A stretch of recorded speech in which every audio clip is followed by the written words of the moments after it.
नमस्ते विद्यार्थियों, आप सभी का हमारे ऑनलाइन यूट्यूब चैनल पर हार्दिक स्वागत है।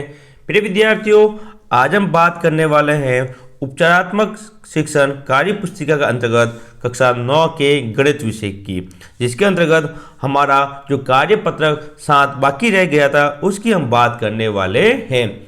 इसके अलावा जो कार्य पत्रक 8, 9, 10 है वो मैंने करवा दिया था और कल ही मैंने रात को आकलन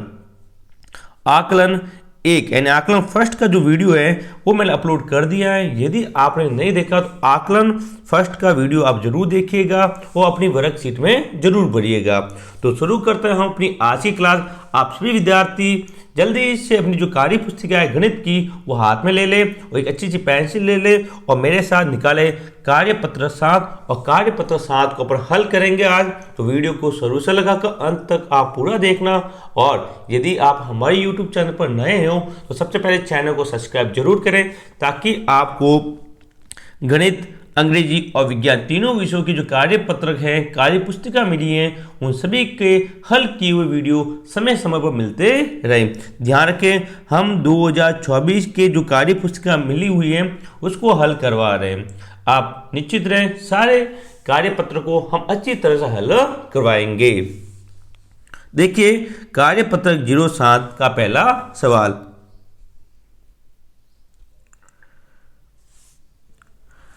देखिए विद्यार्थियों, कार्यपत्रक 7 आपके सामने है, जिसके अंतर्गत आज हम वास्तविक संख्याओं पर संक्रियाओं की बात करेंगे। संक्रिया मतलब होती है 4 प्रकार की, जिसमें जोड़, बाकी यानी घटाना, गुणा और भाग, ये 4 संक्रियाएं होती हैं।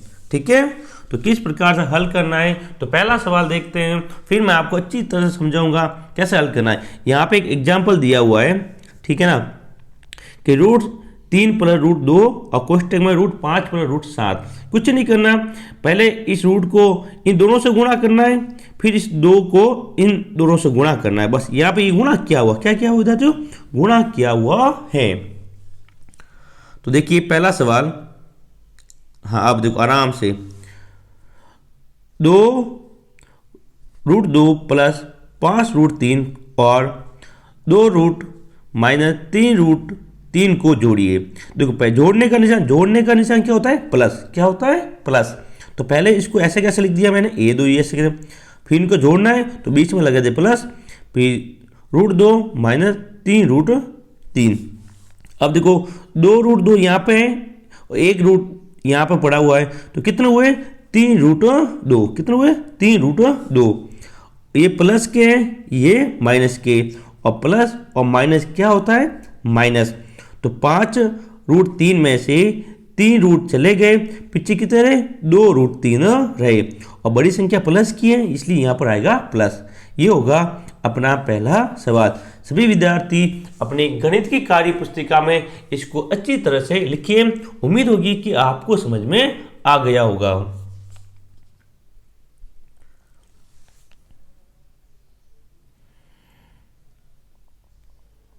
क्या अब आगे, ये अपना पहला सवाल यहाँ पर खत्म हुआ। दूसरे क्वेश्चन की बात करते हैं, जिसके अंतर्गत दिया हुआ है 9 √14। इसके अंदर भाग देना आपको 3 √7 का।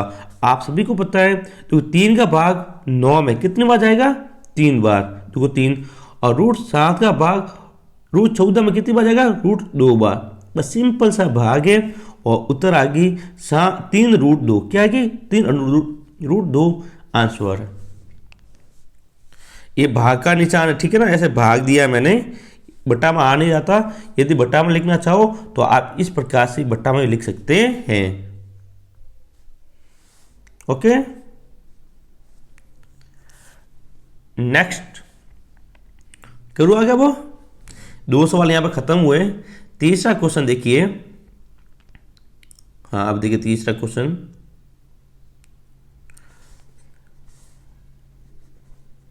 √2 + √5 और √3 + √7 को सरल कीजिए। यानी कि इन दोनों को आपस में क्या करना है विद्यार्थियों, गुणा करना है। क्या करना है, गुणा करना है।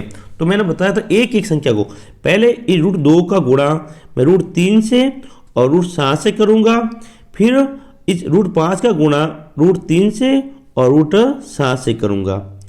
देखिए अब आगे देखो, पहले √3 का गुणा √5 से किया, देखो पहले इसको ऐसे कैसे लिख दिया, अब √3 का गुणा √2 से किया, देखो √3 गुणा √2 प्लस का प्लस, फिर √2 का गुणा √7 से किया, √2 इंटू √7, ये हो गया पूरा, फिर प्लस का वापस प्लस, फिर अब √5 है इसका गुणा इन दोनों से करना, देखो √5 गुणा √3 प्लस √5 गुणा √7, समझ में आ गई ये लाइन, यानी आपस में गुणा किया मैंने। अब √2 और √3 याद रखिएगा, हमेशा रूट जो होते हैं उनका आपस में गुणा हो सकता है, गुणा हो सकता है और भाग हो सकता है, कभी प्लस माइनस नहीं होंगे, यानी जोड़ और बाकी नहीं होगी, ये आप अच्छी तरह से ध्यान रखिएगा। अब मैंने इनका गुणा करा है, √2 √3 कितने हुए, √6 प्लस का प्लस, √2 का गुणा √7 से क्या, कितना है 7 2 14, तो आगे 14 प्लस का प्लस, 5 इंटू 3 5 3 15, √15 प्लस का प्लस, और 5 इंटू 7 कितने हुए 4 5 35, तो ये अपनी क्या है आंसर, √6 √14 √15 और √35, ये अपने क्वेश्चन नंबर 3 का आंसर होगा। सभी विद्यार्थी अच्छी तरह से इसको लिखें और वीडियो अच्छा लगे वीडियो को लाइक करें और आपके सभी दोस्तों के साथ शेयर जरूर करें। आगे करो, अब देखिए 4 नंबर सवाल है जो इम्पोर्टेंट है, जो आपकी वार्षिक परीक्षा के हिसाब से बहुत इंपॉर्टेंट और पक्का 100% हर के परिमीकरण का सवाल आपके एग्जाम में आने वाला है। देखते हैं 4 नंबर क्वेश्चन, ये देखिए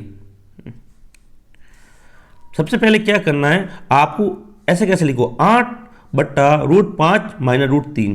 अब हमेशा हरों का परिमीकरण करने के समय एक बात ध्यान रखें, यदि नीचे माइनस दिया हुआ है तो ऊपर आपको प्लस से गुणा करना है, देखो मैंने यहाँ प्लस का गुणा किया है, यदि नीचे प्लस दिया हुआ है, नीचे क्या दिया हुआ है प्लस, तो ऊपर आप माइनस से गुणा करोगे, एंड विपरीत, तो इसको मैंने गुणा किया √5 प्लस √3 बट्टा √5 प्लस √3, ठीक है। अब पहले इसका गुणा इससे किया, तो देखो मैंने कोष्टक में लिख दिया 8 कोष्टक √5 प्लस √3 बट्टा, अब इस √5 का गुणा √5 से किया, जब आपको पता है √5 का गुणा √5 से करूंगा तो रूट हट जाएगा, अनुरूट हट जाएगा, कितना आएगा 5, तो इन दोनों का गुणा किया, क्या आया 5, फिर ये माइनस है यहाँ पे प्लस, और माइनस प्लस क्या होगा माइनस, इसलिए यहाँ पे लिखा मैंने माइनस, फिर √3 का गुणा √3 से किया, यानी √3 गुणा √3 बराबर कितना आएगा, रूट हट जाएगा तो पीछे रहा 3, तो लिख दिया मैंने 3। आगे ऊपर वालों को ऐसा कैसा लिखा है, फिर 5 में से 3 गए, पीछे कितने रहे 2, अब 2 का भाग 8 में कितनी बार गया 4 बार, तो अंत में क्या रहा पीछे 4 √5 प्लस √3, ये अपनी आंसर होगी। तो समझ में आ गया होगा। अब आप इसको अच्छी तरह से इसी प्रकार से अपनी जो कार्य पुस्तिका है उसमें उतारें।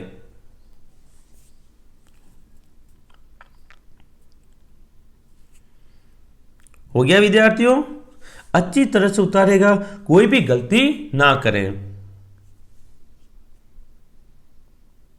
फिर हम बात करते हैं आपके अगले सवाल की, जो कि 5वां है, 216 की पावर 1/3 का मान ज्ञात कीजिए। आप सभी को पता है घन के बारे में बात, किसके बारे में, घन, एंड 216 किसका घन है, ये 6 का घन, तो इसकी उत्तर कितनी आएगी 6, ये लिख दो।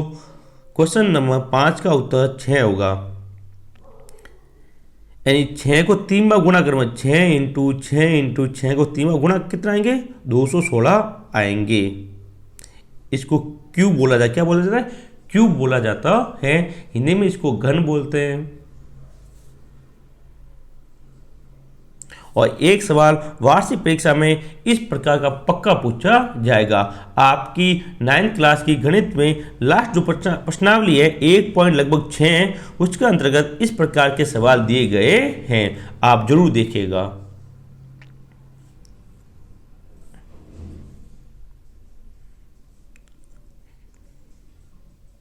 चले आगे। अब देखते हैं अपना अंतिम सवाल। देखिए, हाँ, 6 नंबर क्वेश्चन है 3 की घात 2/5 और 3 की घात 10/4 इसका मान निकालना है। तो मैं आपको बता दूं कि घातांक नियम से, घातांक का नियम है जब आधार समान, आधार किसको बोल, जो नीचे ये दिए हो ना, जो ये दिया हुआ ये, इसको बोलते आधार। क्या बोलते विद्यार्थियों? इसको बोलते हैं आधार। जब आधार समान होते हैं तो घातें हमेशा क्या होगी? जुड़ेगी। ये घातांक का नियम है, जब आधार समान होते हैं तो घातें जुड़ती हैं। तो देखो यहाँ पर भी 3 है, यहाँ पर भी 3 है, इसलिए 2/5 और 10/4 इनकी आपस में क्या होगी? जोड़ होगी। क्या होगी? जोड़। तो देखो इसको मैंने इस प्रकार लिखा, 3 की घात 2/5 और प्लस 10/4। अब आपको पहले इसको रफ में हल करना है। 2/5 प्लस 10/4 इसका लाना लसब। क्या लाना? लसब, यानी एलसीएम। एलसीएम लेना है। तो 5 और 4 का एलसीएम कितना आया? 20। कितना आया? 20। अब नीचे वाली संख्या का भाग देना है, ऊपर वाली से क्या करना है? गुणा। तो देखो 5 का भाग 20 में कितनी बार गया? 4 बार। 4 का गुणा 2 से गया, कितना है? 8। प्लस का प्लस, फिर 4 का भाग दिया 20 में, कितनी बार गया? 5। और 5 का गुणा किससे किया? ऊपर 10 से, कितने हुए? 50। फिर ये आया, फिर इसको जोड़ो, फिर आप इन दोनों को जोड़ दे। 50 और 8 को कितने हुए? 58। 58/20। अब ये कट रहे हैं तो इसको काट दें। तो ये कट गए, 20 2 से कटे, 200 काटा, 58 में भाग दिया 2 का, कितनी बार आया? 29 में 29 बार और 20 में 10 बार। तो घात कितनी है? 29/10। तो 3 तो थे ही नीचे। तो देखिए इस प्रकार मैंने यहाँ पर हल भी किया हुआ है। 3 की घात 29/10 ये अपना आंसर होगा। मैंने यहाँ पे आपको अच्छी तरह समझाया है, जब आधार समान होते हैं तो घातें जुड़ती हैं। ये हमारे घातांक नियम के अंतर्गत आता है। घातांक का एक नियम है। अब आप इसको अच्छी तरह से उतारें। ये अपना पूरा है। और आप ये घातांक नियम ये भी जरूर लिखिए कि आधार समान होने पर घातें जुड़ती हैं। फिर आप इसको अच्छी तरह से उतार लें।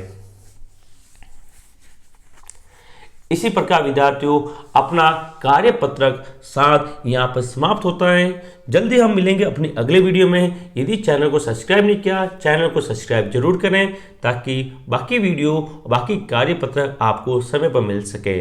जय हिंद, जय भारत।